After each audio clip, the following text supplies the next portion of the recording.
আজ এমন একটা জায়গায় গেছিলাম যেখানে গিয়ে অবাক হয়ে গেছি। চলুন আমার সঙ্গে। ছোটোবেলার থেকেই সরস্বতী পুজোটাকে দেখে এসেছি বাড়িতে। বাড়িতে আমাদের সরস্বতী পুজো হতো, আর আমার ঠাকুমা, আমার সোনা ভাই প্রত্যেক বছর সরস্বতী পুজো করতো। আর আজকে এখানে এসে সেই সরস্বতী পুজোর কথা মনে পড়ে গেল। ছোটোবেলার থেকেই সরস্বতী পুজোটা দেখেছি বাড়িতে বা গলিতে বা পাড়ার ছোটো একটা পুজো। এখানে এসে দেখছি সরস্বতী পুজো ঠিক দুর্গা পুজোর মতন হচ্ছে। যেমন দেখুন, এত বড় বড় প্যান্ডেল, তার মধ্যে দোতলা সাইজের বা একতলা সাইজের ঠাকুর, বিশাল বড় বড় ঠাকুর, তা আবার সরস্বতী পুজো। চোখ ফেরানো যাচ্ছে না, এত সুন্দর। বলুন তো এটা কোন জায়গায়? এটা কৃষ্ণনগর।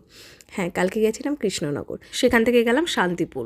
তো কৃষ্ণনগর থেকে এবং শান্তিপুর যাওয়ার পথে পুরো রাস্তা ভর্তি সরস্বতী ঠাকুর, সব রকম সাইজের, ছোট থেকে বড়।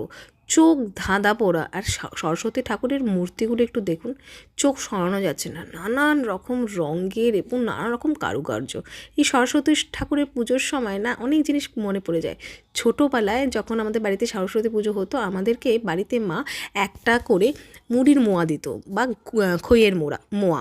সেই মোয়া নিয়ে সারাটা বাড়ি দৌড়াতাম। যে যত দৌড়তে পারবে সে তত বেশি পড়াশোনা জানবে। আর এখানে দেখুন ফুলের বাগানের মতন ফুল বিক্রি হচ্ছে, এত সুন্দর সুন্দর ফুল, আমি ভিডিও না করে থাকতে পারলাম না।